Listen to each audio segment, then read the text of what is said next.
గన్నవరం మండలం Raviteja junior degree కాలేజీలో తెలుగు దినోత్సవ వేడుకలు ఘనంగా నిర్వహించారు.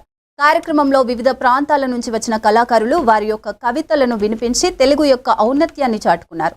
ఈ కార్యక్రమంలో కత్తిమండ ప్రతాప్ను కోనసీమ జిల్లా కళావేదిక కమిటీ సభ్యులు ఘనంగా సత్కరించారు.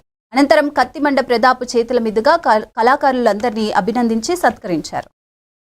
జిల్లా కార్యవర్గం మరియు కోనసీమ జిల్లా రచయితల సంఘం ఆధ్వర్యంలో మాతృభాష దినోత్సవ సంబరాల పేరిట ఈరోజు ఒక ప్రత్యేకమైనటువంటి కార్యక్రమాన్ని, అదే విధంగా జాతీయ శతాధిక కవి సమ్మేళనాన్ని కూడా నిర్వహించడం జరిగింది. ముఖ్యంగా విద్యార్థులకు తెలుగు భాష ఔన్నత్యం పట్ల, సాహిత్యం పట్ల ఆసక్తి కలిగించాలనే ఉద్దేశంతో ఈ రోజు రవితేజ జూనియర్ అండ్ డిగ్రీ కాలేజీలో ఈ కార్యక్రమాన్ని విద్యార్థుల మధ్య నిర్వహించడం చాలా ఆనందదాయకంగా ఉంది. శ్రీశ్రీ కళావేదిక ఆధ్వర్యంలో మేము తెలుగు భాషా సంబరాలు ఒక వారం రోజుల పాటు నిర్వహిస్తున్నాము. అదే విధంగా 31వ తేదీన పల్నాడు జిల్లా నరసరావుపేటలో ఒక 600 మంది కవులు, కళాకారులు, రచయితలతో కలిపి తెలుగు తేజం పేరిట ఒక భాషా పురస్కార కార్యక్రమాన్ని కూడా ఏర్పాటు చేశాము.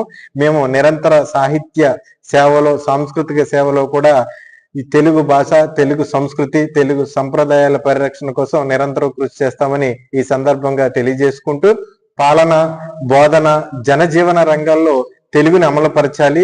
కోర్టు ఉత్తర్వులు గాని, ఏదైనా జీవోలు గాని విడుదల చేసేటువంటివి విషయంలో పాఠకులకు, ప్రేక్షకులకు, సామాన్య ప్రజానికానికి కూడా అర్థమయ్యేలా తెలుగు భాషలోనే అన్ని ఉండాలని ఈ సందర్భంగా మేము విజ్ఞప్తి చేస్తున్నాం. Thank you.